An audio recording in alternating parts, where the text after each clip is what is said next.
What is the best free photo editing app for the iPhone/iPad and, as it happens, Android stuff? Hi and welcome to episode 71 of the Photography Explained podcast. I'm your host Rick, and in each episode I will explain one photographic thing to you in plain English in less than 10 minutes-ish, without the irrelevant details. What I tell you is based on my lifetime of photographic experience and not Google, and certainly no Google is required today. This is one of my things. Before I go on, if you have a question you would like me to answer, just go to photographyexplainedpodcast.com/start. For some reason I'm struggling to say that sentence, I need to reword it. Here is the answery bit. The best free photo editing app for the iPhone/iPad/Android is, in my opinion, Lightroom. It is free and contains nearly all of the editing tools that you need. You can take photos in RAW using the built-in camera, organize, rate and edit photos, and share or export photos straight from the app. And if you pay to subscribe,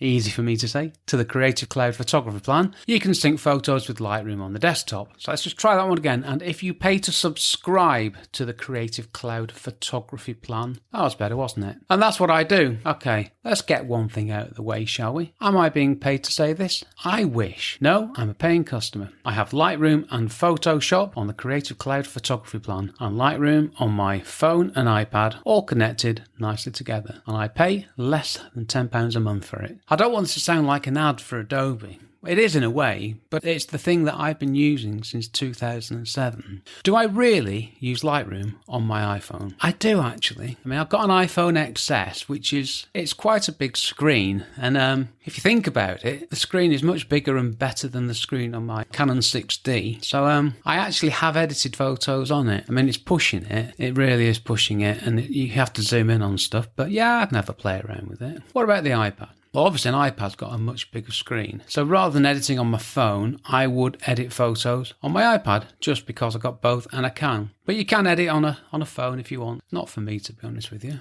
I mean, I edit all my photos on a PC, but you'd expect me to, wouldn't you, being a photographer and all that? So no, I use Lightroom free on the phone and iPad to play around with photos, experiment, try new edits. And I mainly do this lying on the sofa with a glass of wine, which is nice. Or on a plane, or on the balcony in a hotel room. Rather than sitting at a desk, staring at a screen in a chair. When you're on an iPad, other tablet devices are available. It changes the experience, doesn't it? It's more of a relaxing thing. So you can sit there, playing around editing on the sofa with a telly on in the background. It doesn't feel like work, does it? It feels like fun stuff, which photography is meant to be. What tools does it not have? Well, the ability to remove stuff. Good news is I use Photoshop Fix for that, and that connects to Lightroom. Well, when I say connects, you can send a photo from Lightroom to Photoshop Fix, do your stuff, and it'll send it back again. And if you've got the photography plan and you've got a desktop, it will appear in there as well, so it gets pretty funky when you look into it. So that, for me, was the one thing missing, but it's covered by something else. Photoshop Fix, again, it's free, and it's also available, well, they're both available. I'll say this now in case I forget, because I can't remember if I wrote it down. They are both available and are both free on Android and Apple devices. It has a built-in camera? Yep, sure does, and every now and then I remember to use it. That's on my phone and on the iPad. I have to say I'm not a fan of taking photos using my iPad. I feel a bit of what's a polite way of putting it? Well, I can't think of a polite word, so I'm not a fan of taking photos on an iPad. It looks a bit strange. No, you take a photo with your phone using the camera in Lightroom, and it's chucked straight into Lightroom. They're ready to be edited.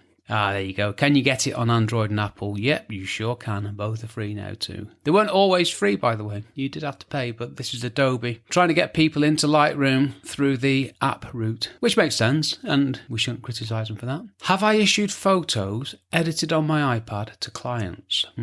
Yes, I have, although to be fair, they were taken with my Canon 6D and synced over the cloud from actual Lightroom. I've not taken a photo with my iPad, well, or more to the point, my iPhone, edited it on the device and then issued it to a client yet, but that day will probably come. Now, when it will come, that's the million-dollar question, isn't it? And that's one for another episode, which I'll get on to. What other photo editing apps are there? There are loads, and that is part of the problem, and that's why I'm happy to stick with Lightroom. There are far too many for me, and I only need one app to edit photos with. I do not need any others. I've tried so many. I've actually bought ones and never really used them. I'm quite stupid sometimes. I have Lightroom, I use Lightroom, I'm happy, and I don't need to waste any time. Now another point here, which is unique to Lightroom, future-proofing. If you're new to photo editing, it's not a problem. Learn Lightroom, and if you get into it and you decide you want the desktop version and all the stuff that comes with it, everything that you've done will appear there when you sign up for the photography plan. And like I say, less than £10 a month for Photoshop and Lightroom. Yeah, that's Photoshop as well, which is pretty good. But if you're happy with the free version and don't want to spend any money, don't want the desktop, and I expect that more and more people will not go with the desktop option. They will stay with the iPad version. Because if that's all you've done, you don't know what you don't know. And you might not need the stuff that we've done traditionally. This is definitely a subject for another time, which I'm going to write down straight after this episode. I'm not going to try and type while I'm talking, because that's just going to end up in disaster, isn't it? Okay, the talky bit. I love Lightroom. No point denying it. I do. I love editing photos on my phone. I prefer it on my iPad. And I do most of my work on my PC.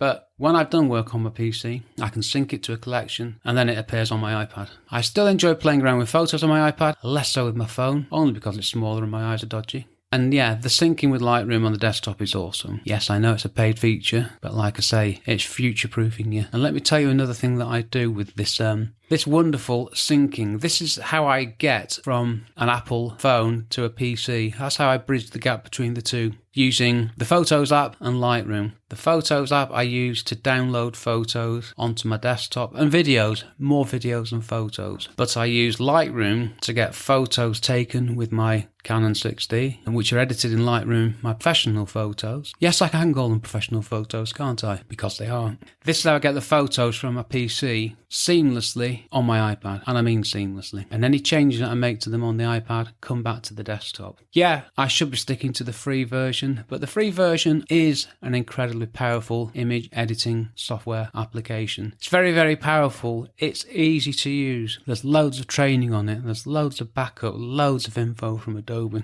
It's a very stable platform, it's regularly updated, and it's just great fun to use. And you can also add metadata to photos too, that's another thing you can do. Now there are a couple of strange quirks with Lightroom and Lightroom Mobile, which I won't go into here because they're not particularly relevant. That's it, I'm not going to say any more because I'm in danger of waffling. Okay, so my one-line summary. I use 7 apps on my phone to help me take and edit photos. I think that's from the last episode, isn't it? I forgot to update it. Right then, let's do a one-line summary off the top of my head. Lightroom is, in my opinion, the best free photo editing application for an iPhone, an iPad, and Android devices. Now, I can't guarantee it's all Android devices because I've never used one, but it is the best free app. Now, I know that lots of people will disagree. Lots of people will say, this is better, that's better, the other's better. And you know what? They might be right, but I don't care. I have one thing on my iPad that I edit photos with, and that's it. I have nothing else. I have one thing to learn, one thing to update, one thing to practice on, one thing to become utterly excellent at. And that, for me, is what photography is all about. It's not about having 75 different things. Right then, I'm definitely going to stop there because that was the longest one-line summary in the history of one-line summaries. Next, episode 72. Can you take professional photos with a phone? With a phone? Really? Yep, I'm going to tackle this one. Not going to lie to you, I've been putting it off because between us now, don't tell anybody. Okay, this is just between us, yeah. I don't know the answer. That's my problem. That's why I keep putting it off, really, because I think it's a great question and I see it quite a lot on the internet. Yeah, I don't know the answer. I was thinking about putting out a play on social media asking for professional photographers who use iPhones. So I've got some work to do on that, but it's good because I'm learning something that I don't know and I'm sharing it with you. Okay, so that's what's happening next. Right, I'm done. Thank you very much for listening to my small but perfectly formed podcast. To find out more and do stuff to help me, check out photographyexplainedpodcast.com/start. This episode was brought to you by Diet Coke. No, they haven't paid for that bit. I've been Rick McAvoy. Thanks again very much for listening to me and for giving me 13-ish minutes of your valuable time. And I will see you on the next episode. Cheers from me, Rick.